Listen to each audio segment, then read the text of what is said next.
Selamat malam Bapak Ibu Saudara, jemaat yang terkasih dan dikasihi oleh Tuhan Yesus Kristus.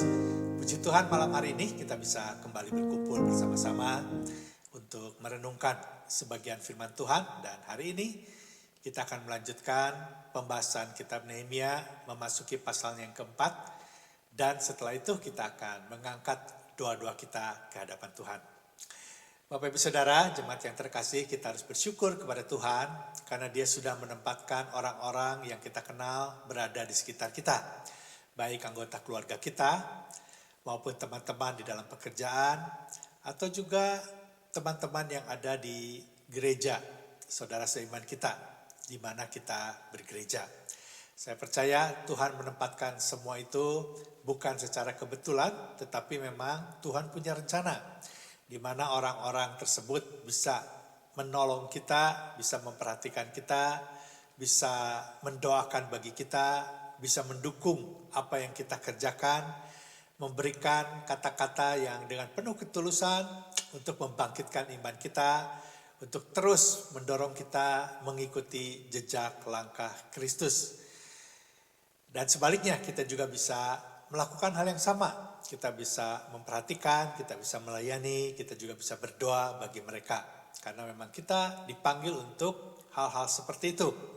Kita dipanggil untuk saling melayani, saling mendoakan, saling mendukung satu dengan yang lain, memberikan teladan, memberikan masukan-masukan yang berharga bagi mereka. Namun demikian Bapak Ibu Saudara, kita juga harus selalu waspada karena ada juga orang-orang yang memiliki motivasi yang tidak baik terhadap kita. Orang-orang yang berusaha melemahkan kita, menjatuhkan iman kita, bahkan membunuh karakter-karakter kekristenan kita. Dan tentu yang saya maksudkan adalah orang-orang yang tidak seiman dengan kita. Bagaimana kalau kita berhadapan dengan orang-orang seperti itu? Inilah yang kita bahas di pasal yang keempat ini. Ya, saya harap melalui apa yang akan kita bahas malam hari ini, kita bisa lebih dewasa di dalam kita menjalani iman kekristenan kita. Kita akan belajar apa yang dikerjakan oleh Nehemia ketika diperhadapkan dengan hal-hal seperti ini. Nehemia pasal 4, terdiri dari 23 ayat, dan untuk memulai saya mengajak setiap kita membaca ayat yang ke-14 saja. Ya, mari kita membacanya. Nehemia pasal yang keempat ayat yang ke-14. Kuamati semuanya, lalu bangun berdiri dan berkata kepada para pemuka dan para penguasa dan kepada orang-orang yang lain. Jangan kamu takut terhadap mereka. Ingatlah kepada Tuhan yang maha besar dan dahsyat. Dan berperanglah untuk saudara-saudaramu, untuk anak-anak lelaki dan anak-anak perempuanmu, untuk istrimu dan rumahmu. Berbahagialah setiap kita yang haus dan lapar untuk membaca, merenungkan, dan melakukan kebenaran-kebenaran firman Tuhan. Mari kita berdoa sebelum kita merenungkan bagian firman Tuhan ini. Bapa, kami mengucap syukur jika malam hari ini kembali Engkau mengumpulkan setiap kami. Untuk kami boleh mendengar sabda-Mu ya Tuhan. Biarlah Engkau yang memberkati kebenaran firman Tuhan ini, Engkau yang menyentuh hati kami, membuka mata dan telinga kami, untuk kami boleh memahami isi hati-Mu ya Tuhan. Kami percaya bukan satu kebetulan Engkau berfirman bagi setiap kami, tetapi Engkau memang mau menuntun langkah-langkah kehidupan kami ke depan yang penuh dengan pengharapan bersama dengan Engkau. Sentuh hati kami, buka mata dan telinga kami, dan lembutkan hati kami. Dan tolong setiap kami untuk berani melakukan kebenaran firman-Mu. Sucikan dan kuduskan, ampuni dosa-dosa kami ya Tuhan. Di dalam nama Yesus kami berdoa dan mengucap syukur. Sama-sama katakan. Amin. Bapak Ibu Saudara, rencana Nehemia untuk membangun dan memperbaiki tembok dan pintu gerbang Yerusalem mulai dikerjakan seperti yang kita sudah bahas di pasal yang ketiga. Dan kalau kita mundur sedikit ke pasal yang kedua, ketika dimulainya Nehemia mengajak penduduk Yerusalem untuk membangun dan memperbaiki tembok maupun pintu gerbang Yerusalem, kita sudah mendapati atau kita sudah belajar bahwa ada musuh-musuh bangsa Israel, musuh-musuh orang Yahudi yang bukan orang Israel tentunya dan juga bukan orang Yahudi. Mereka adalah datang dari bangsa Babelonia, ya, yang bernama Sanbalat maupun Tobia. Ya, mereka bukan orang Yahudi. Mereka sangat menentang pembangunan ini karena hal ini akan merugikan mereka, seperti yang sudah kita bahas sebelumnya. Ya. Namun demikian, sekalipun ada tantangan, halangan, Nehemia tetap melangkah terus untuk membangun, menjalankan visi misi yang Tuhan sudah tanamkan di dalam hatinya. Di pasal yang ketiga kita sudah membahas bagaimana Nehemia secara luar biasa memiliki manajerial yang sangat baik, mengatur supaya pembangunan itu bisa berjalan dengan cepat. Pasal ketiga, berjalannya pembangunan itu, dan memasuki pasal yang keempat, setelah Sanbalat dan Tobia atau musuh-musuh bangsa Israel, sekali lagi Bapak Ibu Saudara, Sanbalat dan Tobia bukan orang Israel. Mereka memiliki Allah yang berbeda, mereka memiliki iman yang berbeda. Ya, mereka ketika tahu Nehemia tidak menyerah dan terus membangun dan memperbaiki tembok Yerusalem dan pintu gerbang, Sanbalat dan Tobia menjadi sakit hati. Dan ketika mereka tahu hal ini berjalan di dalam pikiran dan hati mereka, yaitu Sanbalat dan Tobia, apa yang dikerjakan Nehemia itu pasti tidak akan berhasil. Ya, kita lihat ayatnya di dalam kitab Nehemia, pasal yang keempat, ayat yang pertama sampai ayat yang ketiga.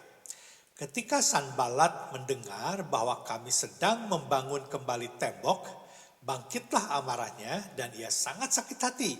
Ia mengolok-olokkan orang Yahudi dan berkata di hadapan saudara-saudaranya dan tentara Samaria, apa gerangan yang dilakukan orang-orang Yahudi yang lemah ini? Apakah mereka memperkokoh sesuatu? Apakah mereka hendak membawa persembahan? Apakah mereka akan selesai dalam sehari? Apakah mereka akan menghidupkan kembali batu-batu dari timbunan puing yang sudah terbakar habis seperti ini? Ayat yang ketiga, lalu berkatalah Tobia, orang Amon itu yang ada di dekatnya. Sekalipun mereka membangun kembali, kalau seekor anjing hitam meloncat dan menyentuhnya, robohlah tembok batu mereka. Ya, mereka sakit hati karena mereka sepertinya nggak dianggap. Sebelumnya mereka bilang, kamu tidak perlu membangun, tetapi Nehemia tetap melangkah. Ya, Bapak Ibu Saudara, baik Sanbalat maupun Tobia, keduanya menganggap remeh atau bisa dikatakan merendahkan penduduk Yerusalem yang akan memperbaiki dan membangun tembok dan pintu gerbangnya. Ya. Saya rasa ini bukan perkataan yang sembarangan atau hanya merendahkan dan mengolok-olok saja. Bukan Bapak Ibu Saudara, karena memang itu kenyataannya. Mereka bisa menyaksikan dan melihat bahwa penduduk Yerusalem atau bangsa Israel saat itu memang sangat lemah dan tidak ada yang bisa diandalkan. Ya, Sanbalat dan Tobia bukanlah orang sembarangan. Apa yang dikatakan mereka itu memang sudah berdasarkan pengamatan mereka, berdasarkan kasat mata dan apa yang mereka alami bersama-sama dengan orang-orang Yerusalem. Mereka melihat bahwa memang penduduk Yerusalem, seluruh isi kota Yerusalem sudah tidak berdaya. Ya, mereka sudah bukan saja miskin, tetapi untuk makan pun mereka sangat kesulitan. Bagaimana mungkin mereka bisa membangun tembok dan memperbaiki pintu gerbang? Ya, tentu kita bisa menyimpulkan bahwa perkataan Sanbalat dan Tobia ini bukan perkataan yang asal-asalan, ya, tetapi memang itu kebenarannya. Jadi kita bisa menyimpulkan bahwa perkataan Sanbalat dan Tobia ini bukan main-main, memang itu kenyataannya. Ya.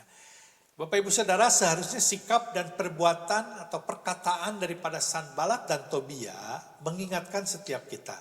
Ya. Jika dikaitkan dengan usaha atau kerja keras kita di dalam mengikuti kebenaran-kebenaran firman Tuhan, di dalam kita mengikuti jejak langkah Kristus, kita harus selalu sadar bahwa tidak ada yang bisa kita andalkan selain daripada Allah dan motivasi yang murni di dalam kita mengikuti jejak langkah Tuhan. Ya, hanya anugerah dan pertolongan Tuhan yang bisa membuat kita terus melangkah. Ya, mari kita lanjutkan. Ketika Nehemia mengetahui hal ini, ya, kita lihat pasalnya yang keempat, ayat keempat sampai ayat yang keenam. Ayat yang keempat, ya Allah kami, dengarlah bagaimana kami dihina. Balikanlah cercaan mereka menimpa kepala mereka sendiri, dan serahkanlah mereka menjadi jarahan di tanah tempat tawanan. Jangan kau tutupi kesalahan mereka, dan dosa mereka jangan kau hapus dari hadapanmu. Karena mereka menyakiti hatimu dengan sikap mereka terhadap orang-orang yang sedang membangun. Tetapi kami terus membangun tembok sampai setengah tinggi dan sampai ujung-ujungnya bertemu. Karena seluruh bangsa bekerja dengan segenap hati. Ketika mengetahui hal ini, Nehemia terus melangkah sesuai dengan visi misi yang Allah tanamkan di dalam hatinya. Ya, kita sudah membahas ini pasal yang kedua. Nehemia tidak sembarangan melakukan pekerjaan Tuhan, namun hanya yang ditanamkan di dalam hatinya. Jadi artinya Bapak Ibu Saudara, selama kita sedang mengerjakan apa yang Tuhan tanam di dalam hati kita, apapun tantangan, apapun hambatan, tetaplah terus melangkah. Ya, sekali lagi, hambatan ini, tantangan ini, ujian pencobaan ini hadir menghadang kita bukan diakibatkan oleh orang-orang yang seiman dengan kita, tetapi yang berbeda keimanannya dengan kita. Ya, kalau kita mau ambil konteksnya sekarang mungkin dikaitkan dengan orang-orang yang sedang berusaha menghancurkan gereja-gereja Tuhan dengan membakar gedung gerejanya, atau juga dengan pengajaran-pengajaran yang berusaha menarik orang-orang Kristen untuk menyimpang dari pengajaran iman yang sebagaimana seharusnya. Mereka bukan orang Kristen, mereka adalah orang-orang yang menentang iman kekristenan. Ya. Mari kita lanjutkan di ayat yang ke-7 dan yang ke-8. Ketika Sanbalat dan Tobia serta orang Arab dan orang-orang Amon dan orang Asdod mendengar bahwa pekerjaan perbaikan tembok Yerusalem maju dan bahwa lubang-lubang tembok mulai tertutup, maka sangat marahlah mereka. Jadi usaha Nehemia untuk melanjutkan tidak sia-sia Bapak Ibu Saudara. Sedikit demi sedikit tembok dan pintu gerbang mulai kelihatan hasilnya menjadi lebih baik. Dan musuh-musuhnya seperti yang sudah kita bahas tadi, itu mulai semakin marah karena melihat ternyata ada kemajuan, ada hasilnya. Ya. Ayat yang ke-8, mereka semua mengadakan persepakatan bersama untuk memerangi Yerusalem dan mengadakan kekacauan di sana. Ya. Mereka bukannya mundur tetapi semakin gencar untuk berusaha menggagalkan rencana Nehemia dan penduduk Yerusalem untuk memperkokoh kota Yerusalem. Mereka serius dan menyerang, bahkan akan membunuh penduduk Yerusalem. Ya, tetapi ayat yang ke-9, tetapi kami berdoa kepada Allah kami dan mengadakan penjagaan terhadap mereka siang dan malam karena sikap mereka. Ya, tidak sampai di sana Bapak Ibu Saudara. Orang-orang yang ada di dalam Yerusalem sekarang tidak lagi sepenuhnya menghadapi tantangan yang ada di luar. Ya, tadi dari Sanbalat, Tobia, orang Arab dan sebagainya. Tetapi karena serangan-serangan, perkataan-perkataan yang mereka alami, artinya penduduk Yerusalem alami, orang-orang yang ada di dalam kota Yerusalem, orang-orang yang semula begitu giat mendukung apa yang diperintahkan oleh Nehemia, mereka lama-kelamaan menjadi lemah, menjadi lelah, dan mulai ketakutan dan putus asa. Kita lihat ayatnya yang ke-10. Berkatalah orang Yehuda, kekuatan para pengangkat sudah merosot dan puing masih sangat banyak. Tak sanggup kami membangun kembali tembok ini. Ya, kelihatan mulai putus asa. Bahkan terus menerus mereka mendesak Nehemia untuk segera, quote unquote, tanda kutip, menghentikan proyek ini. Dengan berkali-kali berkata kepada Nehemia bahwa musuh-musuhnya akan membunuhnya. Ya, kita lihat di ayat yang ke-11 dan 12. Tetapi lawan-lawan kami berpikir mereka tidak akan tahu dan tidak akan melihat apa-apa. Sampai kita ada di antara mereka, membunuh mereka dan menghentikan pekerjaan itu. Ketika orang-orang Yahudi yang tinggal dekat mereka sudah 10 kali datang memperingatkan kami, artinya Nehemia dan para koordinator, pemimpin di dalam proyek ini, ya, mereka akan menyerang kita dari segala tempat tinggal mereka. Ya, berkali-kali. Di sini dituliskan 10 kali, artinya sempurna, artinya berkali-kali. Mereka bilang sama Nehemia, udah gak usah dilanjutkan, gak ada gunanya. Nanti malahan kita mati dibunuh. Ya. Jadi kita melihat Bapak Ibu Saudara, ternyata tantangan ini bukan saja dari luar, tetapi juga dari dalam. Artinya di antara orang-orang yang seiman juga, tantangan itu timbul. Ya. Ini yang dialami oleh Nehemia. Ya, ini membuktikan Bapak Ibu Saudara, sekali lagi ini kenyataannya. Ya, jika kita benar-benar ingin berjalan sesuai dengan kehendak Tuhan, sesuai dengan rencana Tuhan, sesuai dengan visi misi yang Tuhan tanamkan di dalam kehidupan kita, tidak selalu tanpa hambatan. Ingat baik-baik. Justru kenyataannya adalah ketika kita sungguh-sungguh, maka tantangan akan semakin banyak. Seperti yang dialami oleh Nehemia, Yusuf, Daud, ya, Musa, semua mereka mengalami. Ya, jadi pola-pola seperti ini bukan saja kita tahu, kita pahami, tetapi kita harus siap mengalami hal-hal seperti ini. Ya, tetapi berkaitan dengan hal ini, Nehemia tidak takut, tidak menyerah, dan tidak berhenti. Ya, ayat yang ke-13, maka aku tempatkan rakyat menurut kaum keluarganya dengan pedang, tombak, dan panah di bagian-bagian yang paling rendah dari tempat itu, di belakang tembok, di tempat-tempat yang terbuka.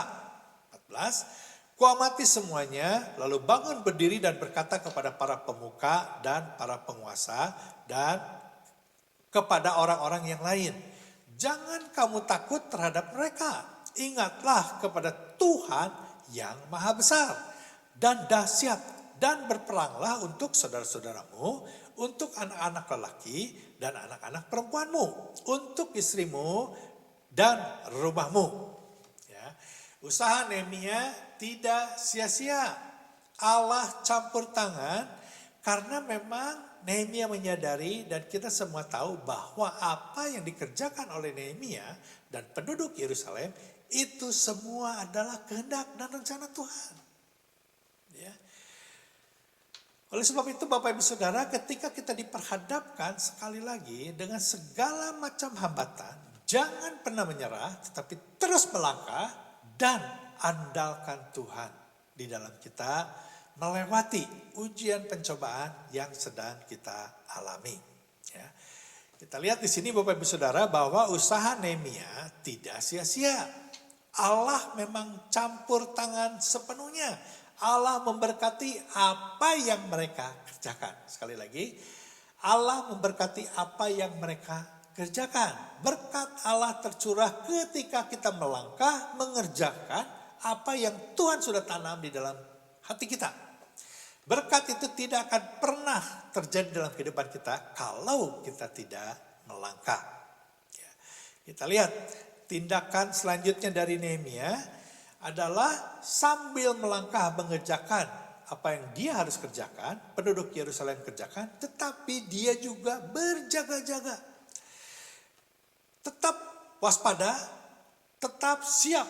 Kalau memang musuh-musuh itu menyerang, Nehemia dan penduduk Yerusalem siap menyerang, membalas melalui pertolongan Tuhan. Kalau nanti Bapak Ibu Saudara sempat bisa membaca bahwa bagaimana sikap tindakan Nehemia ketika diperhadapkan hal ini. Nehemia memerintahkan orang-orang yang bekerja dengan kedua tangannya, ya, tangan yang satu membawa atau memikul barang, tangan yang satu memegang pedang. Ya. Orang yang mengerjakan dengan kedua tangannya, mereka membawa pedang di pinggangnya. Ya. Semua bekerja secara bersama-sama, berwaspada, berjaga-jaga juga bersama-sama, menyebar di semua sudut pintu gerbang dan pintu gerbang dan tembok Yerusalem, menyebar secara merata, bersiap-siap dimanapun musuh itu menyerang, mereka sudah siap menghadang di sana. Ya. Dan Nehemia memperingatkan juga, jika terdengar bunyi sangkakala, mereka harus berkumpul di satu tempat yang sudah ditetapkan. Kita lihat di ayat yang ke-20. Dan kalau kamu mendengar bunyi sangkakala di suatu tempat, berkumpullah ke sana mendapatkan kami. Allah kita akan berperang bagi kita. Kalau bunyi sangkakala itu datang dan didengar, mereka akan berkumpul di satu tempat dan mereka hanya akan mengandalkan Tuhan untuk berperang bagi mereka. Ya. Artinya Bapak Ibu Saudara, dalam keadaan terdesak bagaimanapun, Nehemia tidak menyerah dan Nehemia tetap mengandalkan Tuhan di dalam menyelesaikan visi misi yang Tuhan tanamkan di dalam hatinya. Bapak Ibu Saudara, mereka bekerja siang dan malam sampai-sampai tidak sempat memperhatikan kepentingan dirinya sendiri. Ya, ayat yang ke-23, pasal yang keempat ini menuliskan, demikianlah aku sendiri, saudara-saudaraku, anak buahku, dan para penjaga yang mengikut aku. Artinya semua yang terlibat di dalam pembangunan ini, kami semua tidak sempat menanggalkan pakaian kami. Artinya Bapak Ibu Saudara, yang ada di dalam benak mereka, kerjakan visi misi Tuhan secepatnya, selesaikan secepatnya. Ya, sambil membawa senjata, setiap orang memegang senjata dengan tangan kanan, siap berperang.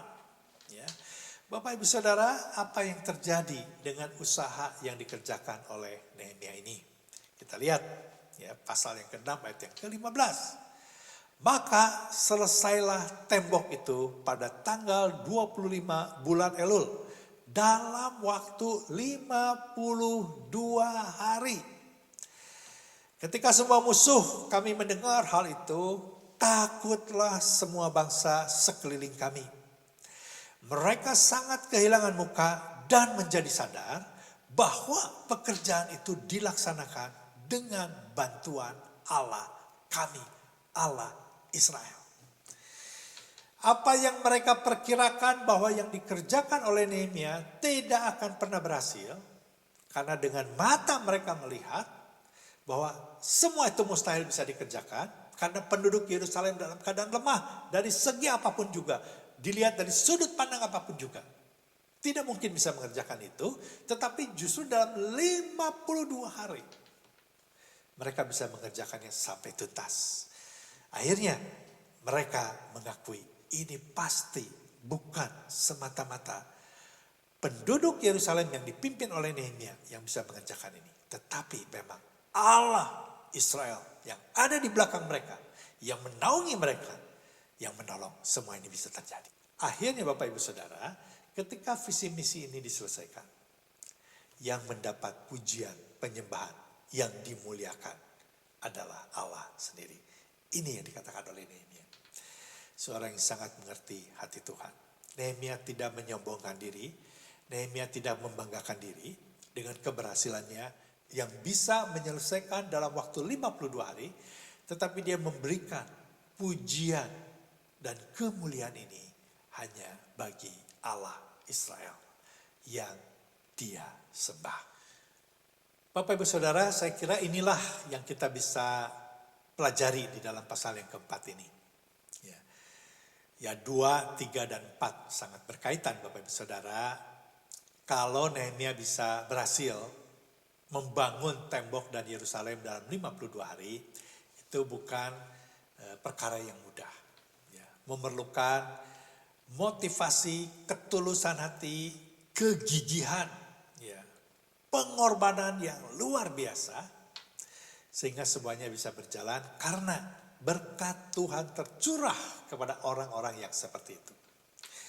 Ya Bapak Ibu Saudara, kalau kita kaitkan dengan bencana COVID-19 yang kurang lebih 15 sampai 16 bulan ya menyerang dunia di mana kita berada dan sangat berkaitan dengan setiap kita, ya gereja Tuhan yang beribadah di gedung-gedung gereja sebelumnya. Ketika memasuki ujian pencobaan melalui bencana pandemik COVID-19 ini, kita sudah tidak bisa lagi beribadah di dalam gedung gereja. Kita hanya bisa beribadah secara online. Kita mengucap syukur, saya percaya Tuhan sudah mempersiapkan semua ini sebelumnya. Sehingga ibadah kita tidak berhenti. Kita masih terus bisa berdoa, kita masih terus bisa berhubungan satu dengan yang lain. Kita masih bisa bersama-sama mendengarkan firman Tuhan, memuji Tuhan, melayani Tuhan. Dan Bapak Ibu Saudara, mulai minggu besok, puji Tuhan, kita bisa kembali beribadah di gedung gereja, walaupun masih sangat dibatasi. Namun Bapak Ibu Saudara, apakah tantangan dan ujian ini sudah selesai? Saya kira belum.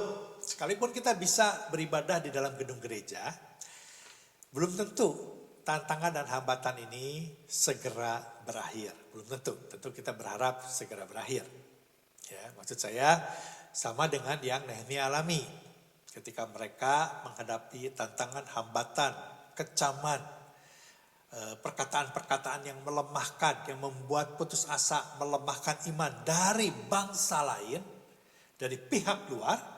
Tapi setelah itu Nehemia mengalami tantangan ujian dari pihak penduduk Yerusalem sendiri, yang imannya sama dengan mereka. Yang berusaha melemahkan, memberhentikan proyek itu.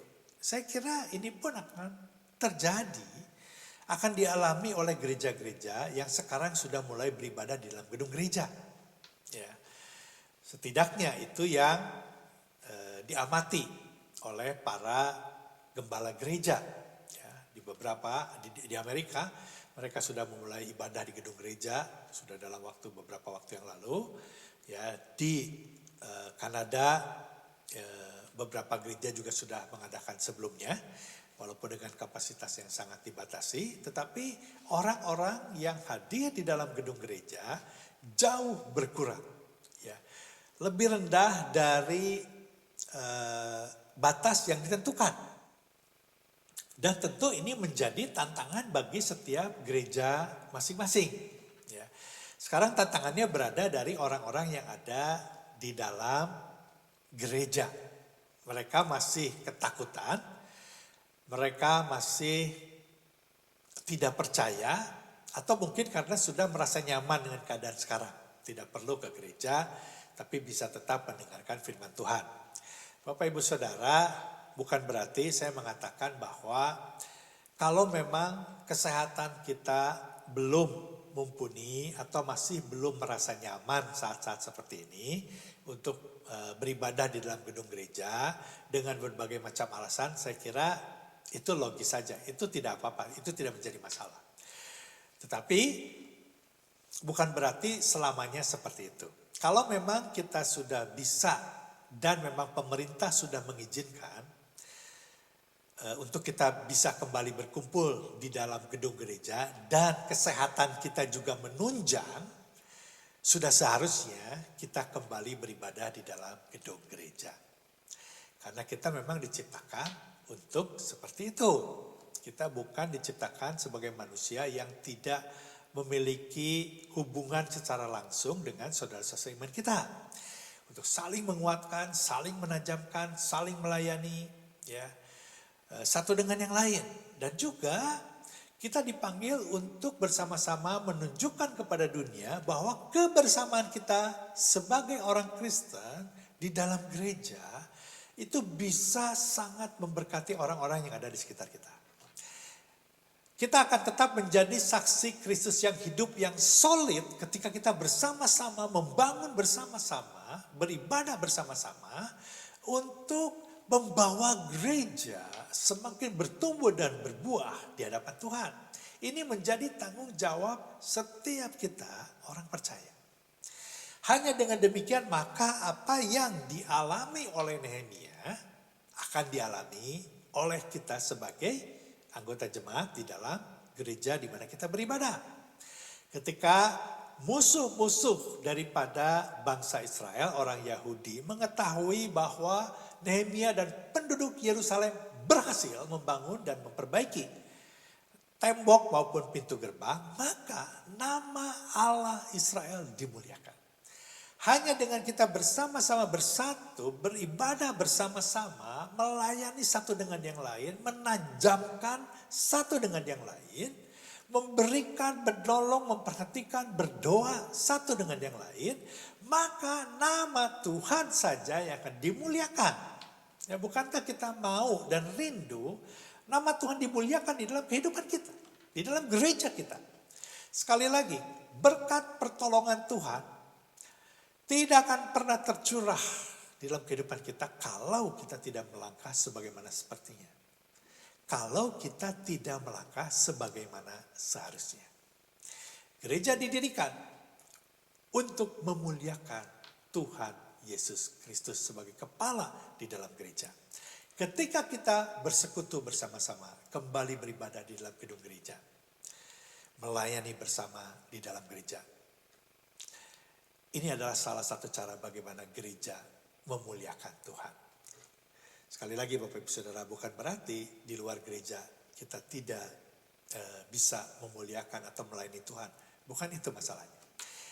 Itu merupakan bagian panggilan kita. Di luar gereja kita harus hidup seperti kita di dalam gereja. Tetapi di dalam gereja adalah dasar di mana kita bisa keluar untuk lebih lagi melayani dan memuliakan Tuhan. Amin Bapak Ibu Saudara. Oleh sebab itu saya mengajak, mendorong Bapak Ibu Saudara ya dalam beberapa minggu ke depan bisa kembali bergabung, beribadah bersama-sama di dalam gedung gereja. Sampai saudara nyaman. Saudara tidak lagi merasa khawatir dan cemas dengan bencana pandemi COVID-19 ini. Ya, kita tetap harus berhati-hati. Di dalam gedung gereja pun ada protokol yang harus kita taati seperti yang sudah dikirim melalui WA grup kita. Kita tidak menganggap enteng, tetapi kita tidak perlu terlalu khawatir. Kalau Tuhan sudah mengizinkan, semua ada di dalam kontrolnya Tuhan, rencana dan kehendak Tuhan. Ini ujian lebih lanjut yang Tuhan ingin kita hadapi dan kita lewati. Amin. Sekali lagi Bapak Ibu Saudara, kalau memang Bapak Ibu Saudara jemaat sekalian, secara jasmani sulit untuk hadir, tidak usah memaksakan diri. Ya, tapi kalau memang itu semua sudah tidak lagi menjadi halangan, saya harap kita bisa kembali beribadah di dalam gedung gereja, bersama-sama melayani. Amin Bapak Ibu Saudara, mari kita berdoa. Bapa, di dalam nama Tuhan kami Yesus Kristus, kami mau panjatkan doa-doa kami pada malam hari ini ya Tuhan, untuk seluruh jemaat Hedgeman, punya hati yang taat dan setia mengikut Engkau ya Tuhan, hidup yang semakin berserah dan menandakan Engkau selalu, sabar menantikan jawaban-Mu, mengucapkan syukur senantiasa atas apa yang Engkau berikan setiap hari kepada kami ya Tuhan. Beri kami hati yang semakin haus dan lapar akan firman-Mu, karena berdasarkan firman-Mu inilah kami ada di dunia ini. Kami juga teringat Tuhan, untuk mereka yang sedang sakit Tuhan. Kami berdoa Tuhan dengan kesatuan hati kami. Biarlah Engkau berikan mereka kesembuhan dengan setetes darah-Mu saja ya Tuhan. Mereka boleh sembuh Tuhan. Juga berdasarkan kasih sayang-Mu yang tak habis-habisnya. Engkau selalu Tuhan membimbing, menghibur mereka Tuhan.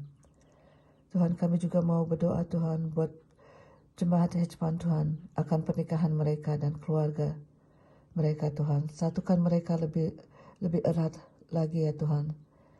ada saling pengertian, pengampunan, menghargai satu sama lain Tuhan. Biarlah Tuhan Kau berkati mereka dengan penuh kebahagiaan di dalam rumah tangga mereka Tuhan, yang Engkau berikan Tuhan. Berkati usaha mereka Tuhan, dan kerjaan mereka juga Tuhan. Tuhan Kau juga Tuhan, memberkati keuangan mereka Tuhan. Kau limpahkan Tuhan dengan berlimpah-limpah Tuhan. Terima kasih Tuhan. Terima kasih Tuhan, juga beri mereka kesehatan selalu Tuhan, kebahagiaan, kegembiraan Tuhan, penuh sukacita Tuhan di dalam-Mu ya Tuhan. Mereka juga Tuhan, mereka boleh membawa nama-Mu kemanapun mereka berada Tuhan.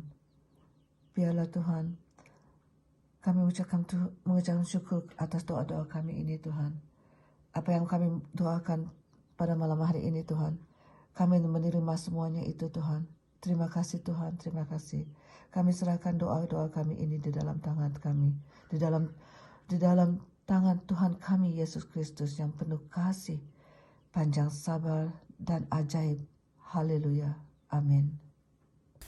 Tuhan Yesus, malam hari ini kami bersatu hati kembali menaikkan doa-doa kami. Kami bersyukur ya Tuhan, kalau sebentar lagi kami mulai dapat beribadah kembali secara in person. Biarlah Tuhan, Engkau memberikan hikmat dan kesatuan hati untuk semua orang-orang yang terlibat di dalam persiapan reopening ini. Biarlah Engkau sendiri yang turun tangan ya Tuhan, agar semua dapat berjalan dengan baik tanpa ada kendala sesuatu apapun. Kami juga meminta bimbingan-Mu ya Tuhan, bagi seluruh worship team, sound system, video team, dan usher pada saat reopening. Berikan kembali semangat, komitmen, dan visi baru dalam melayani setelah reopening. Biarlah Roh Kudus-Mu yang berkarya di dalam setiap para pelayan-pelayan-Mu ya Tuhan. Kami rindu memuji dan memuliakan nama-Mu secara in person.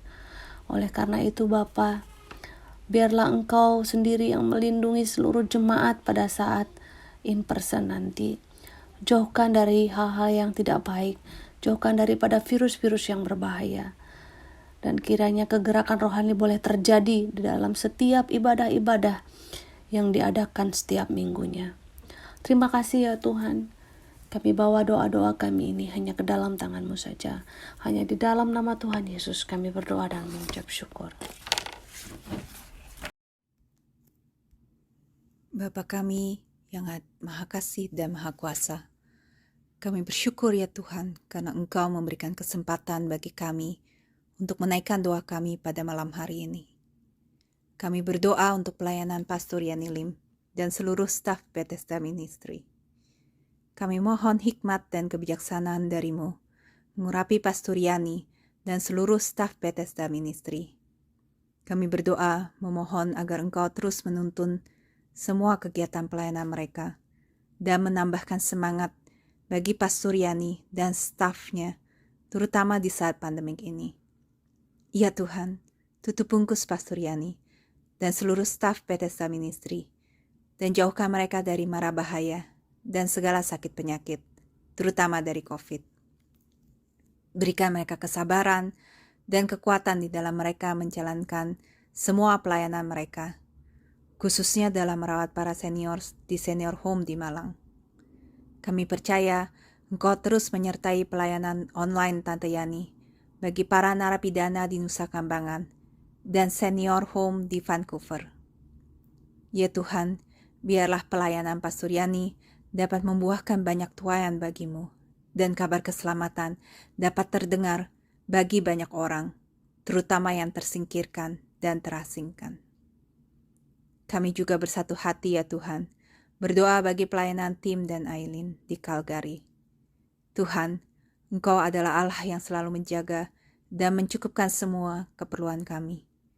Kami mohon pertolongan-Mu bagi Aileen yang sedang menjalankan campaign untuk fundraising bagi pelayanannya. Kami percaya Engkau yang akan membantu Aileen sehingga finansial bagi pelayanannya tercukupkan, terutama di saat pandemik, di mana banyak misi mengalami kesulitan keuangan saat ini. Biarkan Aileen dapat terus menerjemahkan Your Words yang tertulis di dalam Alkitab ke berbagai bahasa, sehingga lebih banyak orang dapat membaca kabar keselamatan dan mengenalmu lebih dalam lagi. Kami mohon curahan kasih-Mu bagi Aileen, agar dia dapat beristirahat dan tidur dengan baik di malam hari. Kami juga berdoa memohon jamahan tangan-Mu, supaya tim bisa mengalami kesembuhan dari semua pain yang dia rasakan di seluruh tubuhnya, dan dari sakit kepalanya yang suka berasa pusing. Ya Bapa, kami mohon tutup bungkus tim, Aileen dan kedua anak mereka, Jeremiah dan Joshua, dengan darah-Mu, dan jauhkan mereka dari segala mara bahaya dan COVID. Sertai tim di saat dia menjalankan church planting di Calgary. Kuatkan dan tambahkan semangat tim dan Aileen, sehingga mereka terus taat menjalankan pelayanan yang Kau telah berikan kepada keluarga ini. Kami berdoa melalui pelayanan mereka, banyak jiwa-jiwa terselamatkan. Terima kasih Bapa untuk semua kebaikan-Mu dan penyertaan-Mu bagi semua misi Indonesia Kampus. Di dalam nama Tuhan kami, Yesus Kristus, kami panjatkan doa kami ini. Amin. Bapak, kami berdoa untuk perayaan Father's Day minggu ini Tuhan yang dilakukan secara in person. Kami mengucap syukur Tuhan kalau kami bisa merayakan bersama-sama secara in person. Kami berdoa mengundang kehadiran-Mu Tuhan di tengah-tengah kami Tuhan. Kami mau bergantung sepenuhnya kepada pimpinan Roh-Mu di tengah-tengah kami yang akan memimpin setiap acara demi acara Tuhan. Setiap pujian yang dinaikkan, persiapan, pelatihan, semuanya kami menyerahkan dalam tangan kuat kuasa Roh Kudus yang akan memimpin setiap mereka, memimpin setiap pemimpin pujian, singer, pemain musik Tuhan, sehingga mereka menyembah dengan segenap hati mereka untuk kemuliaan nama-Mu Tuhan, sehingga seluruh jemaat di bawah memuji dan menyembah Engkau, berfokus kepada Tuhan Yesus yang menjadi Tuhan dan Raja di tengah-tengah kami, yang layak ditinggikan, yang layak untuk dimuliakan. Menyerahkan juga firman Tuhan yang disampaikan, bahwa firman itu menjadi firman yang hidup, firman yang berkuasa, firman yang akan memulihkan, firman yang akan memberikan kehidupan, firman yang akan memberikan jalan keluar, firman yang akan menuntun kehidupan setiap mereka. Kami serahkan hamba-Mu yang akan menyampaikan firman-Mu, biar kuat kuasa Roh Kudus yang akan memimpin, menyertai Tuhan dengan otoritas-Mu dan kuasa-Mu dan tanda-tanda ajaib yang menyertai firman yang disampaikan.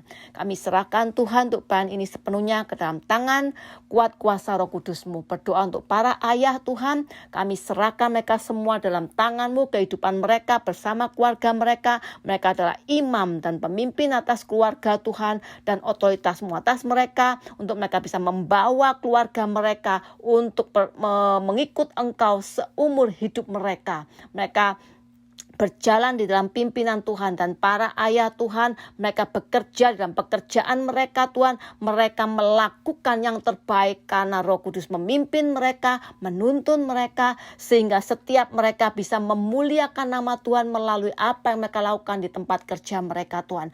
Semuanya bagi kemuliaan nama-Mu Tuhan. Dan biarlah para ayah juga bisa mewariskan iman mereka kepada generasi berikutnya, kepada anak-anak mereka, sehingga mereka menjadi anak-anak yang memuliakan nama-Mu, yang memenuhi panggilan Tuhan dalam hidup mereka. Berikan hikmat Tuhan untuk para ayah dan istri Tuhan, untuk mereka membimbing keluarga mereka dan menjadi keluarga yang takut akan Allah, dan keluarga yang akan menjadi berkat kemanapun mereka pergi dan dimanapun Tuhan tempatkan hidup mereka. Terima kasih Tuhan, kami serahkan para ayah ke dalam tangan-Mu dan seluruh keluarga yang mereka pimpin Tuhan ke dalam tangan-Mu, dan kami percayakan Tuhan, biarlah damai sejahtera dan sukacita Tuhan turun atas setiap ayah dan keluarga yang mereka pimpin. Terpujilah nama-Mu Tuhan, di dalam satu nama, dalam nama Yesus kami berdoa dan mengucap syukur. Amin. Tuhan Yesus, kami mau berdoa pada masa pandemik ini Tuhan. Pertama-tama kami mau mengucapkan puji syukur dan terima kasih. Kami dalam keadaan sehat, masih bernapas. Ini semua karena anugerah-Mu, kasih karunia-Mu dan perlindungan-Mu Tuhan. Tuhan Yesus, kami mau berdoa pada masa pandemik ini, kami anak-anak-Mu di Kanada, di Indonesia, Amerika, dan all over the world semakin lebih dekat dan mengalami Engkau secara pribadi Tuhan. Iman percaya kami tetap teguh, tidak tawar hati, tetap setia dan percaya bahwa Engkau tetap pegang kendali dalam dunia yang chaos ini.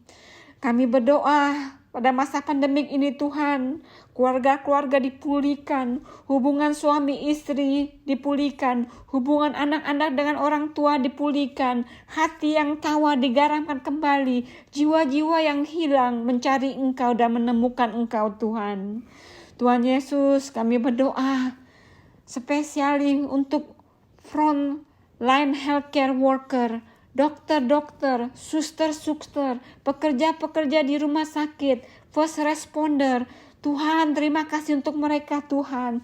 Tuhan berkati, lindungi mereka dan keluarga mereka Tuhan dari sakit penyakit, terutama dari penyakit sampar ini, juga dari varian-varian yang baru ini Tuhan. Lindungi mereka Tuhan. Tuhan, kami berdoa untuk kesembuhan bagi yang sakit karena COVID, baik di rumah sakit atau isolasi mandiri. Jamah mereka Tuhan, jamah tubuh mereka Tuhan dari atas kepala sampai di bawah kaki Tuhan. Dan juga jamah jiwa mereka Tuhan untuk mempunyai pengharapan kepada Engkau Tuhan.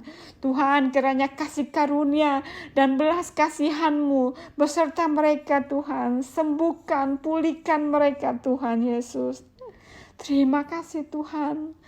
Tuhan, kami berdoa untuk keluarga-keluarga yang kehilangan orang yang mereka kasihi karena COVID ini Tuhan. Tuhan, beri kekuatan, penghiburan, dan keteguhan iman dalam menghadapi musibah ini Tuhan. Rangkul mereka Tuhan dengan kasih-Mu Tuhan. Tuhan, kami berterima kasih buat vaksin-vaksin yang ada, yang sudah banyak membantu meredakan pandemik ini Tuhan. Kami berdoa untuk negara-negara yang terbelakang, yang berkekurangan untuk mendapatkan bantuan vaksin dari negara-negara lain, agar COVID ini tidak menyebar luas lagi. Juga kami berdoa supaya mereka juga patuh melakukan protokol-protokol yang ada. Tuhan, beri hikmat dan hati yang takut akan Tuhan untuk memerintah-perintah mereka, untuk menomorsatukan kepentingan rakyat kecil di negara mereka Tuhan. Tuhan Yesus, kami berdoa untuk orang yang takut untuk vaksin atau mungkin tubuh mereka sensitif dengan vaksin yang ada karena mereka belum pernah vaksin sebelumnya atau alasan-alasan lain yang mereka beri Tuhan. Beri hikmat, keyakinan untuk mengambil keputusan yang terbaik Tuhan. Tuhan Yesus, meskipun kami sudah divaksin Tuhan, kami berdoa kiranya iman percaya kami tetap percaya bahwa hidup atau mati kami hanya di tangan Engkau Tuhan, bukan di tangan COVID. Kami patahkan dan hancurkan roh ketakutan, hanya roh kekuatan, damai sejahtera menyertai kami anak-anak-Mu. Kami berdoa, kami anak-anak-Mu tidak akan mati sebelum waktu yang telah Engkau tentukan Tuhan. Tuhan Yesus, kami berdoa kiranya anak-anak-Mu di seluruh dunia dalam masa pandemik ini merendahkan diri, berdoa, mencari Engkau, berbalik dari jalan-jalan yang jahat, maka Engkau akan mendengar dan mengampuni dosa-dosa kami dan memulihkan dan mengakhiri pandemik ini Tuhan. Apapun yang akan terjadi dengan seizin-Mu Tuhan, iman kami akan tetap setia mengikuti dan melayani-Mu Tuhan tanpa kompromi. Engkau adalah perisai dan pelindungan kami, dan kami percaya bahwa Engkau masih pegang kendali dalam masa pandemik ini. Dan kiranya kehendak-Mu dan rencana-Mu lah yang terjadi untuk kemuliaan nama-Mu saja. Dalam nama Yesus, kami yang penuh kasih, penuh kuasa, kami bawa doa-doa ini. Amin. Bapa, kami mengucap syukur karena segala sesuatu boleh terjadi di hadapan kami ya Tuhan. Karena Engkau rindu membawa setiap kami boleh bertumbuh dan semakin dewasa di hadapan-Mu. Dan akhirnya biar nama-Mu semakin dimuliakan melalui seluruh apa yang kami kerjakan. Terima kasih Kau yang memberikan kekuatan, kesehatan, penghiburan, damai sejahtera, sukacita kepada setiap kami di dalam mengikuti langkah-langkah, jejak-jejak langkah-Mu di dunia ini ya Tuhan. Terima kasih. Kami menyerahkan sisa hidup kami ke dalam tangan-Mu, dan biarlah semua seruan doa yang kami panjatkan, Engkau boleh jawab sesuai dengan rencana dan kehendak-Mu. Berkati Tuhan pertemuan ibadah secara in person hari Minggu mendatang di gedung gereja. Sekali lagi Engkau yang menyertai, Engkau yang memberkati, Engkau yang memprotek kami ya Tuhan. Dan biarlah ibadah ini semua kami kembalikan hanya bagi kemuliaan nama-Mu. Persiapkan hati kami ya Tuhan. Di dalam nama Yesus kami berdoa dan mengucap syukur. Sama-sama katakan amin. Selamat malam Bapak Ibu Saudara. Sekali lagi mengingatkan setiap kita bahwa mulai tanggal 20 ini, ya 20 Juni bertepatan dengan Father's Day, kita akan kembali mengadakan ibadah di dalam gedung gereja. Karena memang pemerintah sudah mengizinkan. Sekalipun demikian, tolong taati protokol yang sudah ditetapkan, yang dikirimkan melalui WA Group. Dan Bapak Ibu Saudara yang belum mendaftar, silahkan mendaftar terlebih dahulu. Ya. Sampai jumpa, Tuhan memberkati.